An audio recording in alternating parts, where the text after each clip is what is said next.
नमस्कार दोस्तों, मैं संधि शर्मा और मुझे बड़ी खुशी हो रही है ये बताते हुए कि पंजाब विश्वविद्यालय यानी कि पीयू में चंडीगढ़ में 17वां जनजातीय युवा आदान प्रदान कार्यक्रम बड़ी सफलता के साथ आयोजित किया गया।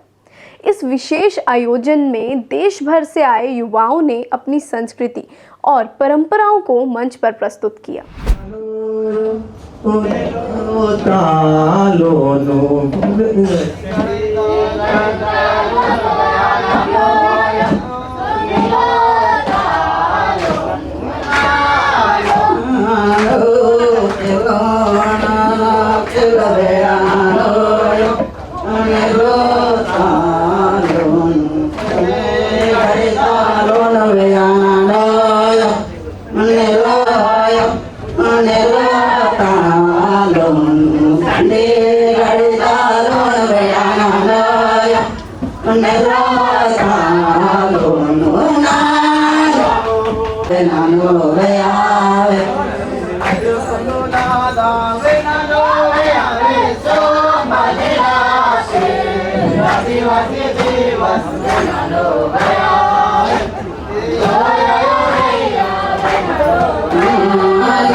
रंग बिरंगे परिधानों, लोकगीतों और पारंपरिक नृत्यों ने पूरे सभागार को उत्सवमय बना दिया। पूरा मंच भारत की विविधता और एकता के रंगों से जगमगा उठा।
जी ने यह संदेश दिया कि हमारी संस्कृति ही हमारी असली पहचान है।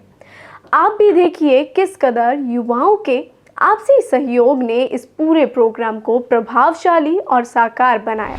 अनेक प्रकार की तीज त्यौहार और अनेक प्रकार की भाषा, बोली और नृत्य करा जाता है, जिसमें हम आप सभी को तीज, पोला, हरेली, दिवाली और होली जैसे कार्यक्रम का थोड़ा नृत्य दिखाएंगे और इसी के साथ हम मुख्य हमारा रहेगा गौरा गौरी जी। Thank you.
पंजाब विश्वविद्यालय में हुआ यह आयोजन सचमुच विविधता, ऊर्जा और उमंग का प्रतीक बना। इस प्रोग्राम में दर्शकों ने हर लय, हर कदम और हर मुस्कान को दिल से महसूस किया और अपनी संस्कृति को दिल से याद किया। भारत की यही तो खूबसूरती है। हर संस्कृति, हर परंपरा अपने आप में अलग कहानी कह जाती है और पीयू के इस मंच पर वे सारी कहानियां एक साथ जीवित हो उठी।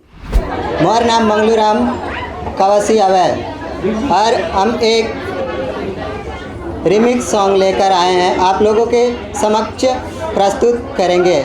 धन्यवाद।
हर संस्कृति, हर परंपरा अपने आप में एक अलग कहानी कहती है और पीयू के इस मंच पर वे सारी कहानियां एक साथ जीवित हो उठी।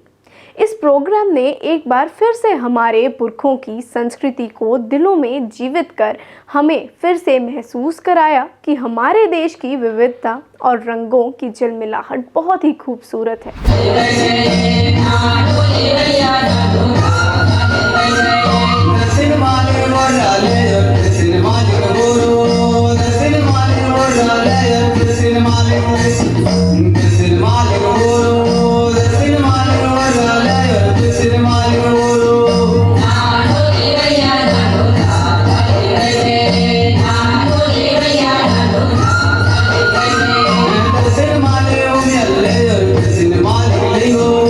दर्शन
कार्यक्रम ने एक बार फिर साबित किया कि जब युवा अपनी परंपराओं को अपनाते हैं तो संस्कृति सिर्फ देखी नहीं जाती बल्कि जी भी जाती है। अभी खेतों में खाद को डाला जा रहा है।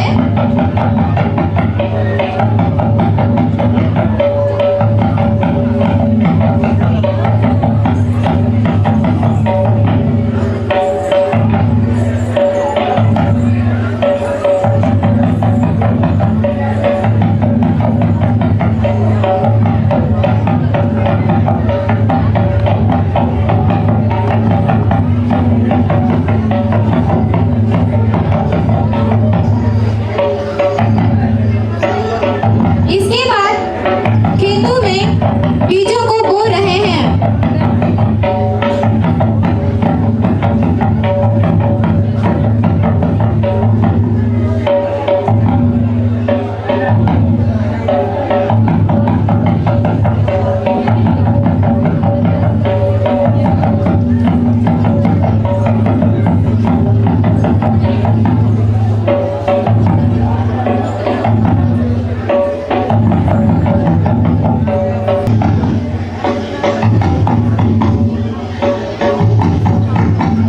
अभी धान के बीज व भूसी के छोटे छोटे कणों को अलग कर रहे हैं।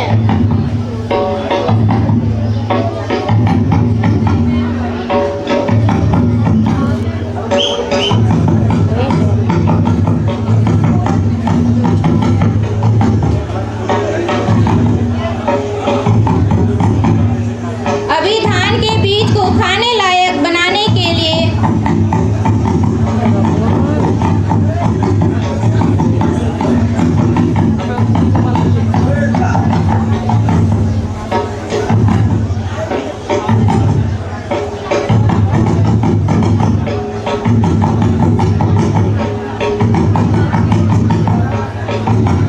अभी कुटाई की धान के बीज को खाने के लिए साफ कर रहे हैं।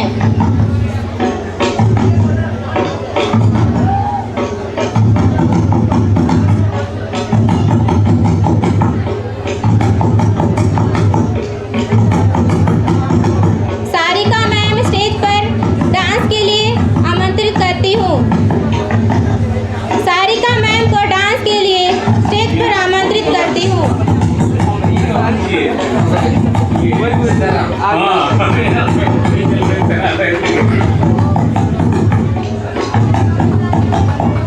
कृपया जल्दी से सारिका मैम स्टेज पर आए।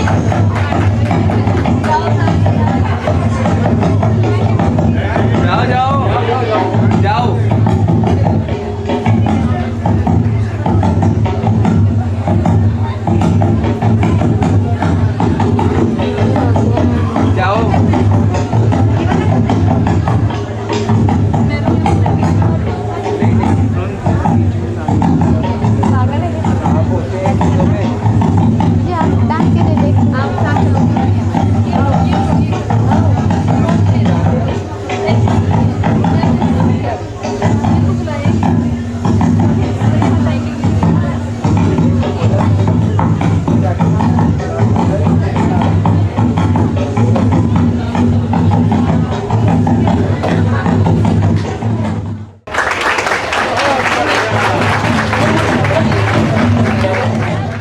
ऐसे आयोजनों से न केवल हमारी विरासत को नया जीवन मिलता है बल्कि युवाओं में एकता, समझ और गर्व की भावना भी मजबूत होती है। So when it comes to dance performances तो आप सबने बहुत अच्छा किया, बस कुछ चीज़ों का ध्यान रखना होता है। Song selection first, of course आप अपना कोई कल्चर या कोई प्रैक्टिस रिप्रेजेंट कर रहे हो तो वो आपके हिसाब से ही होगा। कुछ लोगों ने खुद गा के रिप्रेजेंट किया तो वो बहुत कमेंडेबल था, अच्छी बात थी।